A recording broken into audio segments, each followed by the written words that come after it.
Hey, everybody, welcome back to the Blathering Conversations. I'm Ken Napzok, and man, I am so happy to have this guest that is going to be joining us here today. I have known him for a few years, met through, oddly enough, Star Wars, which that might come up. He was a guest on Collider Jedi Council, appeared on Force Center back in the day. And when I say back in the day, it's because he got really busy. He is an independent sports journalist who started out with the Washington Post, Bleacher Report, and they went to the big show, ESPN, and had a great run there. That came to an end, and that ended up launching him into this next chapter of his life and career. I'm thrilled to welcome Seoul, South Korea born, Boston raised, New York living, Joon Lee. Joon, welcome to the Blathering Conversations, buddy. Thanks for having me on. I miss the Jedi Council shows. I used to watch those every single week. It's been a while. How did you even get there? How did I get there? How did we bring you in? I don't even remember. One day you just showed up and I was like, I like this guy. I think I might have connected with Christian Harloff on Twitter or something. But that was such an exciting time in like Star Wars history where it felt like all the possibilities were ahead of us in terms of what could happen. Yep. Very, very different state of the fandom right now. Yeah, always. The fracturing hadn't fractured yet. The cracks are there. And people being like, oh, the Mandalorian and Grogu is only going to make $80 million in the first week. Right. It's a very different Star Wars world we live in now. Yeah, an entertainment landscape, and that's actually kind of where I want to start. We don't need to dive into bad parts of your career or this challenge that you faced, but you had a great run on ESPN. I was so proud to see you on Around the Horn, be cheering you on, but that came to a surprising end, and that launched you into what you're doing now, your own YouTube channel, which you had one before. There's some great tech reviews on your YouTube channel, right? Yes, they are. I spent a lot of time reviewing iPhone cases and stuff like it, headphones back in the day when I was in high school. I love that they're still there because get those review clicks. But you took a big leap to just believe in yourself, launch your own channel, do independent sports journalism on your own. I think it's great stuff. Bob Costas agrees. I call you the Bob Lee of your day. You are outside the lines. But take me to this moment where you're like, what do I do next? Yeah, I mean, for me, YouTube had always been the North Star for what I wanted to do. I mean, I found you guys, your show on YouTube. It's most of what I consume on like a day-to-day basis, more so than cable television, which is something I told like the people at ESPN, like we got to reach young people on the internet because that's where people are watching stuff and that's where the influence is being built and that's where people are at. And so more so than doing television or anything like that, I always wanted to have a YouTube channel, whether in theory it was at ESPN or Bleacher Report or outside of that independently. And so when I got laid off, I was just like, I get paid for 2 years. I have to not work for 2 years. Wow. Let's use this as an opportunity to research what it's like to run a YouTube business from my friends from the tech YouTube days, ironically enough, who were already running businesses with channels of 7-8 figure millions of subscribers, and they're managing people and businesses. So I went out to LA, met some folks who are running their businesses out there, talked to some folks in New York who are running their businesses, and got a sense for kind of what it takes and the work ethic it takes and the cadence it takes to start to build an audience. And then I just kind of sat back and tried to absorb what it's like to be a sports fan today. And I just felt this like increasing gap between what was being broadcasted, what the public was being told versus what I was being told by my sources behind the scenes, what was actually happening. And it felt like the gap between what the public was being told and what the gap between what the public being was told and what I was being told was just getting bigger and bigger almost by the week, month, year. And so I started to think about why that was the case. And I kind of came to the realization as a sports fan, just watching games on a night-to-night basis, that so many of the incentives that shape corporate sports media today had changed, including sports gambling, that being a major influence that's basically funding most sports media operations. That had changed the way that people talk about stories, talk about sports, in some ways prevents people from covering stories that are enormous about sports. And so many stories today are kind of intersect with the idea of integrity and trust, and gambling is at the center of that. So there's that part. And then, I think that I just start to see my bills go up, where it's just like the number of streaming subscriptions I need is way more than it used to be. And the cost of that is way more than it used to be just to follow my favorite teams on a night-to-night basis. The cost of being a fan when you go to the ballpark, I think just participating in culture in general has gotten really, really expensive. And so I just started asking these questions. Why is this happening? And it's kind of led me down this rabbit hole where the stories that I cover on the YouTube channel are kind of a mix of culture, business, and reporting. And it's trying to understand why, in many ways, the experience of being a sports fan has changed so dramatically over the course of the last 5 to 10 years, and kind of the culture and the business incentives that drive that. So it's trying to help people understand why fandom is the way that it is. And I think in many ways it applies beyond just sports as well. Absolutely does. Absolutely does. Sports and culture go hand in hand. One reflects the other. Yeah. And you're talking about things. You took this big leap, and it's brave, not braver than, you know, other people out in the world doing things. But you and I, as creators and broadcasters, like, it's brave to be on your own. It's working, but I think you're touching on the reason it's working. You're not just covering sports. You love sports. I love sports. The first video, all your videos are great, but the first one I was like, oh, I really love what Joon is doing, is the one of the, it's too expensive to be a sports fan, because it's bonkers crazy, not just in terms of price, but where to even find it. I'm a Yankee fan. I don't even know where to find Yankee games sometimes, or what do I have to pay? I'm a football fan. There was one weekend or week I had to sign up for 3 services just to try to watch my Miami Dolphins lose in Kansas City in 10-degree weather, you know, or negative 10-degree weather.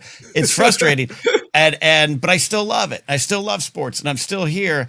And you are a fan, but you are speaking to us, with us, in the bleachers yourself, and it makes sense. Is that ruffling any feathers? Are you getting any pushback from people on the inside? Yeah, I mean, there's definitely people on the inside who push back. There's people who try to, you know, I think explain kind of why they have to do it from a business perspective. And I also understand, like, we're living in a very cutthroat world from a business perspective, and a lot of the decisions that you would almost have to make to try to make things better for the fan, it's also would lead to people losing their jobs. And so a lot of the executives leading these companies are in these really tough positions where it's just like, okay, if I need to redirect the company and completely redirect the company so it is better towards the consumer, they would have to almost cut, in the case of like a big major sports media company, hundreds of jobs. And that's also directly affecting the lives of many people. And so, like, a lot of these people are in a really tough spot. And so people are just trying to almost put patches to stop the bleeding, to stop the floodgates from coming in. And as a result, we're just continuously pushing the ball down the line to say, we'll just fix this problem later. And it's just getting worse and worse, to the point where I think that we're living in an economy now beyond just sports, where people are constantly complaining about the price of groceries, the price of gas, just what it takes to just be a person in the world. But the gap between the average person and the person who's making the decisions of how these policies and prices and all this stuff actually works is so enormous that they don't feel the same kind of squeeze that you know, you and I feel on a day-to-day basis. And there's no really going back from this, right? We're not going to suddenly only have cable again. We're not suddenly. Your reporting seems to be about what's happening and how do we navigate this going forward to still just enjoy a sports game. You know what I mean? There's no going back, right? Yeah, it's no going back to what it used to be. I think that we're in the middle of a period of a lot of growing pains right now between what the world used to be and where it's headed now. I think that this is true in Hollywood. We see this all the time with conversations around Netflix and the movie theaters and how many TV shows are getting produced and how there are fewer pilots and TV shows are shorter now. There's no 24 episode, you know, sitcom seasons anymore. Like I got a text from my sister last night being like, wait, the new season of Scrubs is only like 8-9 episodes. And it's like, oh, that's just so different from how we used to watch TV in the past. And so there is no going back. And so I think the thing that fans and the average person underestimates is the power of their collective voice and how them speaking up about what is going wrong can positively shape the outcomes that they feel in their life and their experience as fans. Because oftentimes, for better or for worse, the people making these decisions are often surrounded by people in similar economic positions, and they're living in their own bubbles. And so until the media coverage, the protests become completely unavoidable, they often, frankly, might not even know what's going on and not even realize how bad the state of being a person is when they're making these kinds of decisions. And so I think part of what I hope the videos on the channel can help provide for the average person is an understanding of information, of understanding how these systems are shaping our lives and using that information to do what they will with that information and try to make a difference in their own world. Yeah, you're doing great stuff. And I want to celebrate sports and talk about the things we love in a bit. But you did a video recently, I think it was a collaboration with Vice, on the sports talk basically affecting culture and how we talk about politics and how we talk about the world. And that's something I touched upon with our live show producer, Steve, here on a podcast episode recently. I'm fascinated to get more of your take on that, where I grew up on sports talk. I love it. When you're on Around the Horn, I was cheering for you. I don't think it's inherently bad. I always say, pardon the interruption, is the best show ever created. I think it's perfection, but a lot of people missed what made that work. But now here we are in a world where shouting, screaming is the norm. Can you talk more about how do we pull back that, or how do we navigate that going forward? And how do you feel as someone who's often in that world? You're not a screamer, you're not a shouter. That's probably why you won a lot of points on Around the Horn. But how do you feel about all that? I think part of why hot takes work on people is because people lack the information to almost not get triggered by these hot takes. I think that oftentimes what triggers people with hot takes and what makes a hot take effective is actually very illustrative of whatever pressure points might be existing in our culture at a given moment. And so when people are armed with more information or more knowledgeable about what's going on, I think it makes it easier to almost engage with strong opinions in good faith, or ignore the ones that are clearly trolling or trying to get engagement on social media. And so I think that's one part of it. As I hope that we as a society move towards a level of just, I think journalists need to meet people where they're at. And I think that's a major issue in the industry right now, where people are still holding on to that old business model of blogs and writing, which is crazy to talk about blogs as an old business model and internet writing as an old business model. But we're moving in a world where there's a lot more emphasis on vertical video and on YouTube and on podcasts, and meeting people where they're actually consuming and thinking about the world and synthesizing what's actually happening. I think that the traditional media companies are really struggling to do that right now, whether it's the newspapers or the major media companies. And as a result, we're living in a public where people are less informed because, again, to tie it back to the last part of our conversation, like, people just don't have as much money to pay for journalism anymore. And in order to keep the lights on with a lot of these newspapers, you need a paywall. And if everything is paywall, then people are just not getting the information. I mean, that's part of why YouTube is, I think, such an important platform, and why I'm choosing to do journalism on YouTube, is because I think that there's a huge gap in just good, high quality journalism that is free and can be ad supported. I am a profitable business on YouTube because enough people are watching it, because there's clearly an unmet demand for good quality information that is not behind a paywall. And so I think that's part of why the channel has been taking off, is that there is this kind of vacuum for information. People want information, they just don't know where to get it. And in that vacuum, we've seen all these like hot take shows, not even beyond television, but like in the podcast world, people who are uninformed talking about things that they don't know enough about. And because that information is free, that's actually reaching people, because people don't want to pay for media in the sense of like putting down a credit card for a subscription bill. And so we're in this like weird transition period again, where I think the media industry is realizing that we need to meet people where they're at, but they're not quite sure how to do that yet, and how to make that a sustainable business. Yeah, I think I remember when I saw you were going to launch a YouTube channel, I think I sent you a message like, hey, go get him.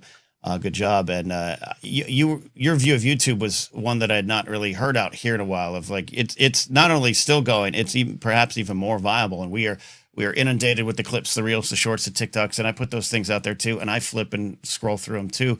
But you are really you are meeting people where they're at. You're giving the information. And was this something that you had tried to do in other spots and just couldn't? You are part of a new generation. You are part of the people moving us all forward, but you also had enough experience with traditional media. Is this something that you at any point was like, hey, do you want to try this? And you got told no, and now this is why you're here doing it? I mean, I did some YouTube videos at ESPN, and so they did give me the opportunity there. But also, when you're at a place like ESPN, you have so many different demands, and you're kind of pulled in a lot of different directions. And so doing what I'm doing now, I think, would not have been, like, literally from a logistical schedule standpoint, would not have been possible. Although, I'm very grateful for a lot of the opportunities that ESPN did give me over the years. And I learned a lot from working at a place like that, because, it felt like getting like a graduate degree in sports journalism and understanding how the media industry works and the politics of the industry work. And, understanding like why information is reaching people in the first place and who would have leaked that to that person and what motivation do they have to leak it to that person and get that information out in the public. And so I learned a lot. And I think that blending my high school YouTube experience with this like legacy media journalism training is the only way that this current channel would be possible, because I was able to kind of learn everything it takes to be a rigorous journalist, to understand, how to discern what's fact from fiction, and when someone is trying to spin me or lie to me, and how do I make sure that whatever I'm putting out to the public is, at least in my eyes, the best interpretation of the truth, and the closest possible idea of what the truth is to present to the public. And so, I think legacy media is in a place now where they're starting to experiment more with YouTube, but I would say that like everything that I'm doing now would not have been possible without my 5.5 years of experience at ESPN. Yeah, it's a hybrid. You've got this traditional training, because I'm in the middle too, and I'm not like we need to throw everything out. I'm someone who gets grumpy and complains that people who are not broadcasters are getting broadcasting jobs just because they have mic and headphones, and my old grumpy radio man mind takes over sometimes, because I'm just like, hey, you got to hit the post, you got to give your sports a what, you got to know how to do it, how to talk on here, and I can get grumpy about that, but I'm also excited to move forward. Here I am on YouTube myself. Here I am, Force Center's 12 years in running of talking Star Wars in our own way. So I think, yeah, you're right. You got a good hybrid to take it forward. How do you zero in on what specific stories you want to cover? Because it's fascinating to me every time you drop a video. I'm like, wow, he's going to spot that. Either I'm excited because I thought that someone should cover that, or I didn't think of this at all, like the uniforms. Or my favorite one is, why do all the logos suck now? And you provided a pretty good reason why, whether I like it or not. So how do you find your next stories? Yeah, I mean, I think I'm always tossing around whatever questions I have in my head. Thankfully, I've got a very understanding, patient, loving fiance who's like a great sounding board for this kind of stuff, being like, is there something here? And sometimes she's like, no, you're an idiot. And sometimes she's like, oh, there is like more to this than might seem on the surface. And I think that those are my favorite types of stories, where it's just like something as simple as like, why do logos look different now? And why are they all circles, and why are they all flat? And it's just like, well, I want to know the answer to that. So I just call up the logo expert, Todd Radom, and he's able to give me an answer to that. My video this week is about dad shoes. Why have dad shoes taken over everything? And it kind of speaks to the rise of New Balance and the fall of Nike. And I talked to Jordan Rogers, who's a sports marketing expert and worked at Nike for a decade. And he kind of gave me an insider look as to what was happening with Nike as the dad shoe was rising. And so there's all these questions I have, just like being out in the world and being like a massive sports fan, and sports being kind of the lens in which I almost view everything. And so I'm trying to always answer the questions that I have that haven't been answered already yet by an article. I'm laughing because I do have a very comfortable pair of Skechers exercise shoes that sometimes I'm like, I shouldn't wear this if I'm not exercising, but I'm like, no, damn it, I'm comfortable, I'm 50, and I'm going to enjoy it. So I'm looking forward to that video. Getting a little into the darkness a little bit before we celebrate. I want to celebrate and just talk sports and life and stuff with you here while I have you, but I think you've done some really important work in your discussions on gambling and sports. Hey, look, I'm someone who loves to do a NFL pick'em weekend, and I have too. It's fun. But it's definitely different now, because the fact that it's spun out to what we're seeing with the war in Iran and people on the inside making money off this, and the grift over just real world things. It's as a sports fan, at first I was kind of like, yeah, this is normal to me. But then I pulled back. I was like, this isn't normal. And you've been on the inside of it there. I'm almost worried about you, buddy. I mean, you're so inside of it. I don't know which, someone's going to come along here, but let's dive into the gambling from fun to where it is. I would say that like sports betting has been so central, I think, to the experience of being a sports fan for such a long time that it's easy to overlook how much it has been reshaped over the course of the last decade or so. And I would say that as a 30-year-old, I kind of saw it happen where, when I was growing up, fantasy sports was completely normalized. And, I'm a big fantasy baseball person. I play fantasy football every single year. I play fantasy basketball from time to time as well. And it's a lot of fun. It really kind of adds a different dimension to watching sports. But I kind of saw it start with like season long fantasy. And then when I was in college early on, it was daily fantasy. And it's like, oh, wait, this is inching closer to like sports betting. And then sports betting became legal by the time I was a young adult. And I started to notice that the way that people talked about sports and the way that people engaged with sports was changing dramatically. And I think it also changed the way that we almost emotionally engage in sports as well, because people start to value how much money they're making on a particular game or on a particular player more so than whether or not their favorite team wins. And I think that the beauty of sports ultimately at the end of the day is investing in something emotionally that is almost kind of irrational. Like, we have no reason to, in my case, root for the Red Sox, in your case, root for the Yankees. All right. It was a whole different discussion. And we have no reason to root for people in these uniform colors, and yet we do so anyways. And it's often because of community and all this other stuff. And so if this thing that ostensibly doesn't matter in sports is suddenly become a thing where we can only invest in emotionally if we have money on it, I think it really changes our relationship to life, where obviously we need money to survive and eat in the world and pay our bills and all this other stuff, given the current construct of how our world is set up. But if we can enjoy anything without having to think about maximizing the financial return we have from it, it's a lot harder to build community and connection, because you're just always thinking in the back of your head, like, why is this? It kind of undermines your confidence in why people are doing things, and whether or not people are doing things for financial reasons or for having a relationship with someone that extends beyond just like whatever money you might get out of a situation. So that's what really worries me. And when that ties into current events and politics and the war overseas, that money can start to shape the way that those decisions are made, especially if people on the inside are betting on it with more information than the average public does.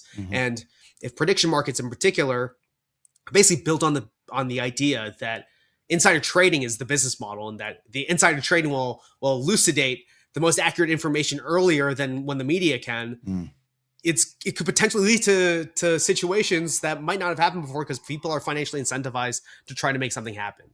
Yeah. No, that's when you stop and think of like, now we're predicting, well, the polite professional word, predicting death and destruction in a war zone for money. It's dystopian at its core. And you're speaking about something, in terms of sports fan, even just being a fantasy baseball player, for 25, 26, 7 years, I've done it. Like, you never pick the teams or players you love, because that kind of puts you in this emotional conflict. If I'm in football, I try not to draft Dolphins, because they're going to break my heart on the field and in my fantasy roster.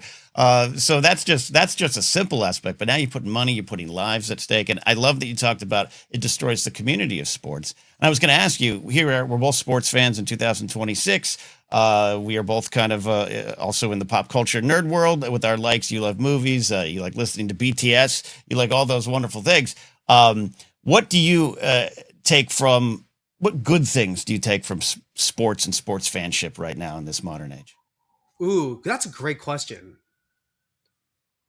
Frankly, I haven't been asked that in a while. It's a great question. I mean, I think sports is still what brings me together with my friends. I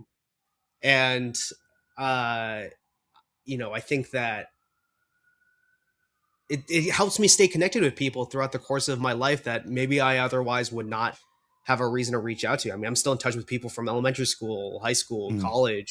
We're talking in part because we both love sports. Right. And I think that having that sort of bridge, especially in the polarized world that we living currently, is so important. And in a world where our social media algorithms make it so much easier to kind of fall into whatever bubble you're in, whether it's Star Wars or whatever other pop culture world or political world or whatever you feel, ultimately sports is something that happens in the real world. And it's current events.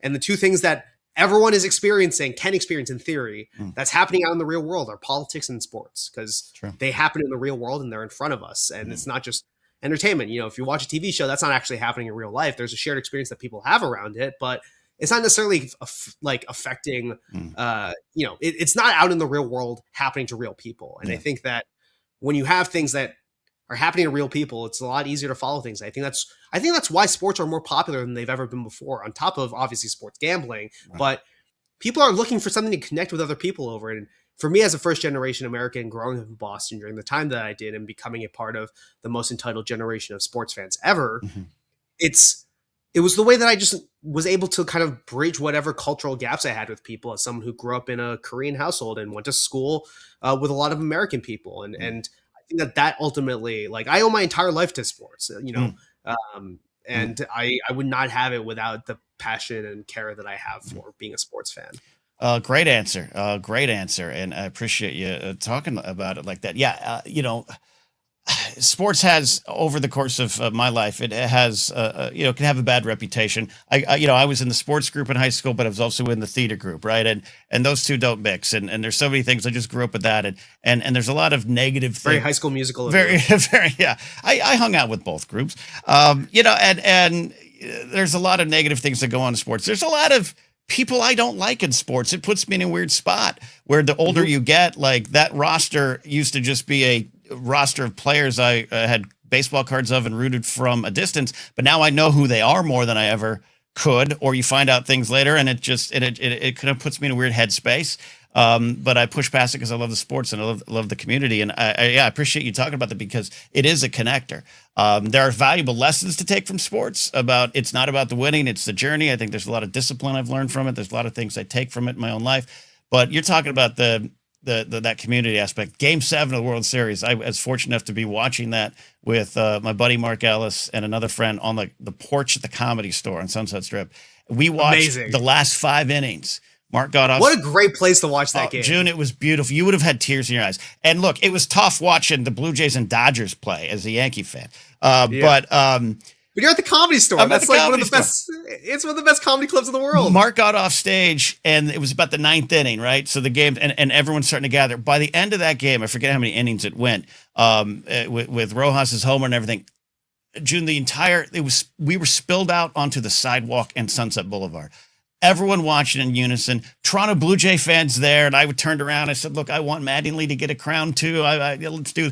And it was such a connector. And it was such a, quite frankly, beautiful emotional experience I'll never forget. And that's, I think, the power of sports, and I think that's what you're speaking to. Yeah, I mean, when things happen and you have something to suddenly hug a stranger over, like, there's something cool going on there. Yeah, yeah, absolutely is. Well, how is baseball doing? How is my beloved sport doing? Because it definitely waned. I even pulled off watching it. A lot of reasons why, because I couldn't afford to watch. I couldn't afford to be a sports fan, but I still love the game. And you just put a video out about baseball's resurgence. What's going on with my sport? Is it going to be okay? Yeah, I mean, we'll see what happens. But I think baseball currently on April 30th, 2026 is in a great place. Yeah. People are watching baseball again. The game is sped up because of the pitch clock and the rule changes. And I think that the game has become more interesting to watch as a result.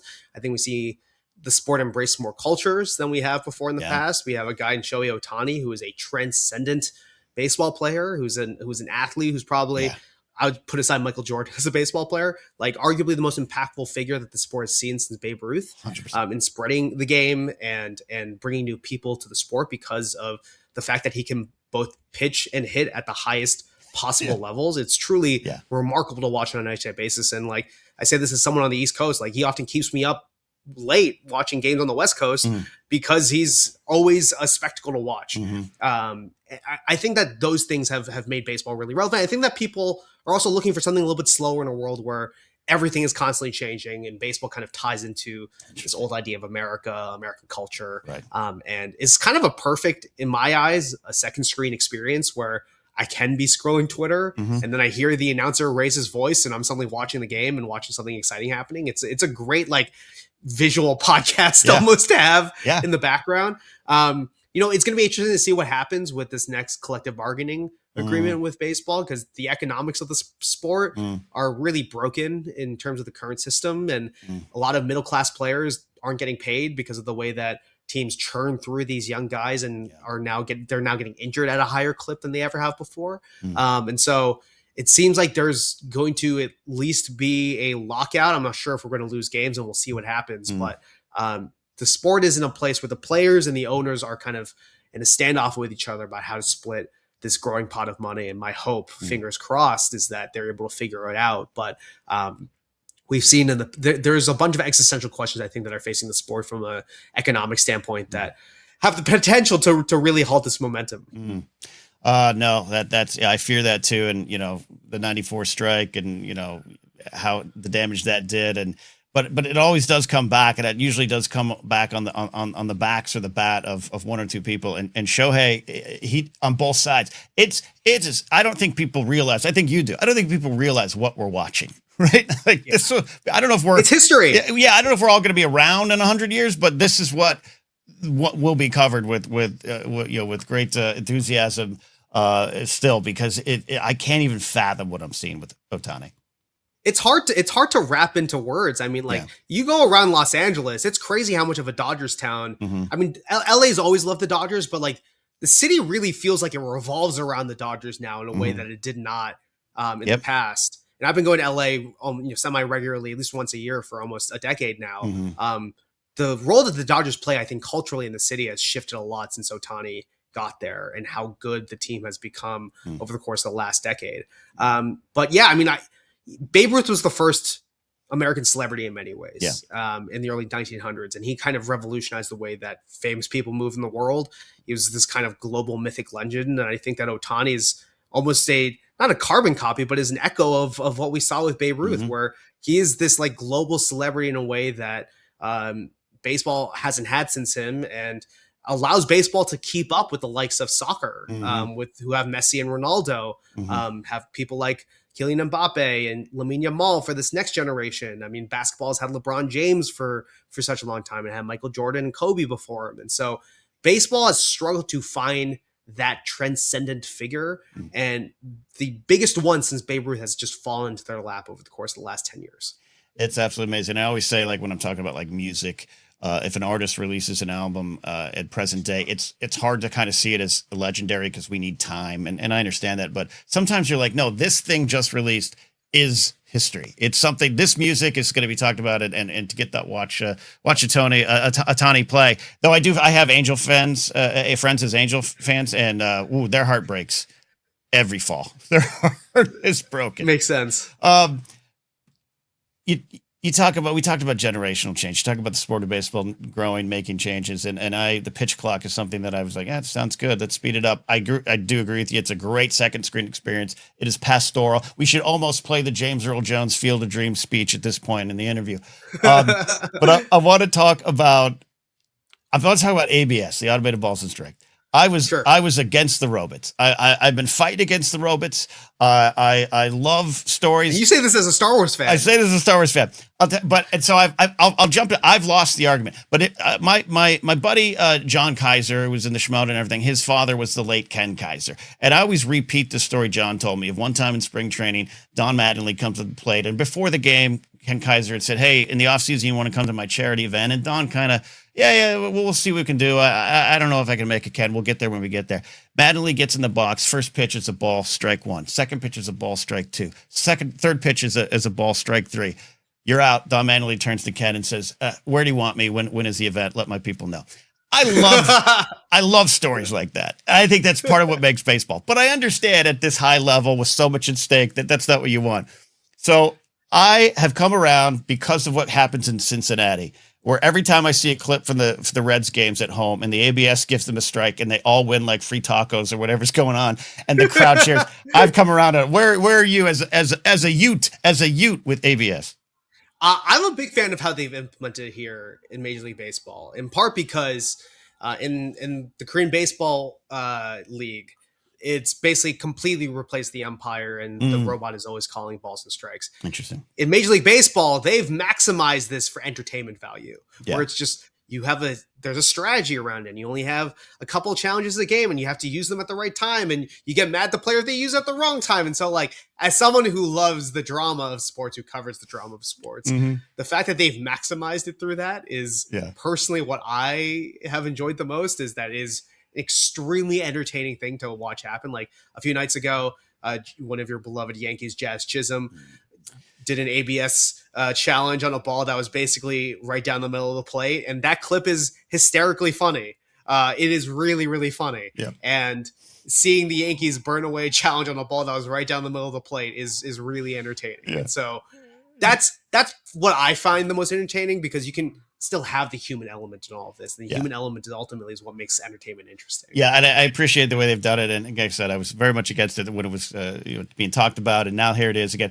I feel you got some umps who maybe are consistently a little off, and maybe this is correcting it, and maybe it's a public shaming that is needed. That's a different conversation. I'm not naming names, and I get it, but watching it's the only thing I can think of is in sports or sports entertainment is in the WWE's Royal Rumble, when the next guy's coming in or the next woman's coming in and it counts down 10-1 and the crowd's chanting along with it and there's a big cheer. Just everyone taking a breath to look to the screen to see if the pitch is a ball or strike. And it's incredible drama. Right? It is. It's incredible drama. There's like an entire encapsulated story. There's a beginning, middle, and an end. There is the heroes and villains, and it's like a 15-second story, It's amazing. I got you for a few minutes here. I want to get you back to your busy life here. But let's talk a little just rooting for sports. They always say, if you like Disneyland, don't go get a job there. You're going to see the inside. You're going to not love it as much. And the magic you once had is going to fade away. Look, the older we get, magic fades away at a lot of spots. But as a sports fan who is also an independent sports journalist, how's your rooting going these days? I think it's bigger than it's ever been before. I personally am the type of person who loves seeing how the meat gets made. I love seeing how things actually work and how people try to create magic for other people. Like, that kind of stuff really gets me going. It's ironic you give the Disney example. One of my fiance's best friends used to work at Disney, and we used to hear all about how the meat gets made there. And it totally changes the way that you experience that park. Yeah. It is so fascinating when you hear about a guy in a Pluto costume with the head off in the break room getting something from a vending machine. Yeah. It's very funny. Yeah. That kind of stuff really gets me going. I think that it becomes very easy, I think, to get jaded when you start seeing, people who are put on pedestals and you hear stuff about them, what they're like in real life, or you have a bad experience with that person. I'm sure you've experienced this in entertainment as well. Yeah. I think that personally, that when you see how the meat gets made, you start to see that everyone's a person. The heroes are sometimes not the heroes, and the people who are villains are actually sometimes amazing people. And I think when you start to see how all of these narratives kind of shape around the storytelling of a thing or the way that stuff gets made, and you see actually how it works, I think it's very empowering in terms of just being able to help you dream bigger about what you could accomplish in the world. When you see that your favorite athlete or your favorite actor or director is just a person, and they have good days and bad days, and they have family issues, and sometimes they're they love Reese's Pieces or something really mundane like that. That kind of stuff can really make you think about what you could possibly accomplish in the world. And I think that while I've had my moments of feeling jaded, I think everyone does. I think it's only human to feel jaded at some point in time about whatever in the world. I think ultimately, in terms of a net kind of impact on my life, I think that seeing how the meat gets made has only made me more interested and more passionate about telling stories about sports. That's a great answer. Two more quick little questions here. What is your favorite thing when you get to a ballpark? A baseball game. Football is different, hockey different. Those are all fun sports to watch. But when you get to a baseball stadium to cover a game or watch a game, what's your routine? What's your favorite thing? I will say that I'll go be even more specific than that. Is when I go to Fenway Park and I walk from the concourse up to the field, and it spreads out like a widescreen movie as you kind of emerge from the tunnel. That is unbelievable, especially if you're working there on a day-to-day basis. Just it's one of the most beautiful experiences to have as a baseball fan, just because that ballpark is so old. There's so much history there, and it's just a beautiful place. I think the other stuff is just sometimes standing on the field, just watching batting practice and having no agenda, having nobody to talk to, and just watching people hit baseballs, watching Aaron Judge just demolish baseballs out of Yankee Stadium. It's a lot of fun. Yeah, no, during my time in pro wrestling, that was actually my favorite time, was to get there and just hang out, not even talk. We're booking the show, we're planning the show, but people are running the ropes. People are talking in this corner. It's just a fun energy. So that makes sense to me. And I've yet to see a game in Fenway, but Mark Ellis and I did do comedy in Boston about a year and a half ago now. and we got to go to that bar in center field, and it was 2 days before opening day 2025, I think. And I felt it. I got it. I just got to stare out and see an empty field as they were prepping it for opening day. And it was, it's so old. It's so old. It's so historic. It's so old in a way that you can't fake. I know Dodger Stadium is old, but this is next level old. Yeah, but Dodger Stadium's like 60s old, right? This is like black and white footage old. This place opened up the week the Titanic sank. Yeah. Yeah. And you feel it.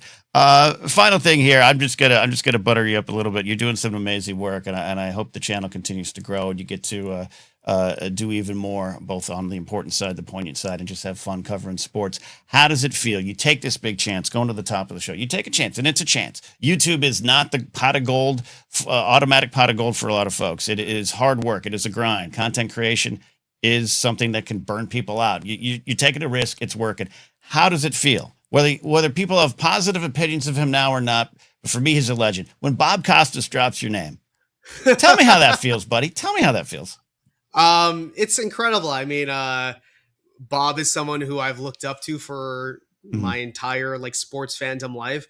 He's someone who I thankfully, very luckily, have been able to get to know a little bit over the course of the last few years. We did a show on MLB Network. I was part of the Hall of Fame announcement show a few years ago. I believe when Scott Rowland got announced as the latest Hall of Famer. And so I got to meet him there. And when I was part of my layoffs, Bob gave me a lot of great advice on just how to navigate the industry. And in many ways, he's one of the big North Stars for the channel. And so I feel incredibly lucky that he's someone who I can email or call for advice every once in a while. And I was very taken aback when he said that in public. It was amazing. And yeah, absolutely. It's good to have mentors, but it's also good when someone who is a legend in their field can still also be a real person to connect and inform stuff with you. That's great. That's it, buddy. You passed the gauntlet of interviews. I really appreciate you hanging out. We didn't even talk Star Wars. We'll talk some other time about that. There's so much Star Wars stuff we could talk about. Yeah. I have so many takes on Star Wars, man. All right, I'll give you what are you looking forward to the most that's coming out? Ooh, great question. I'm really looking forward to this Ryan Gosling thing next year. I feel like it has the potential to it's a new type of Star Wars thing. Yep. Yep. And we need some I love Andor. Andor was an incredible experiment because it felt so different. And I don't know, I was a fan of a lot of the shows that came out. I was less of a fan of some of the other shows, I think, but yeah, they just need to try new stuff. And they've just been too afraid of trying new stuff. I think that everything that has happened after The Last Jedi I think is very emblematic of what's happened in corporate America. It is. And so, it is. I want Lucasfilm and Star Wars to get back to a place where it is at least attempting the swings that a movie like The Last Jedi was, even if The Last Jedi did not land everything perfectly. Yeah, take creative chances. That's great. And you got to check out Maul Shadow Lord. Maul Shadow Lord is one of the best things they've done in a long time. I mean, just in terms of Star Wars in 50 years, I think it's one of the best things. So highly endorse that for you. Joon, I appreciate you so much. For those watching on my channel, there'd be a link down below. Subscribe to Joon, watch his stuff, spread the word out, because he's doing absolutely amazing work, not just in sports journalism, but talking about our world, the culture, and how it all affects us, and having some fun along the way, including trying to hit a Major League Baseball fastball, which, you held in. You got there. You were in there. Yeah. I tried my best. You did indeed. More than I would do. I would have cried. All right, folks, that's it. You know where to find me. We'll see you next time here in the Blathering Conversations.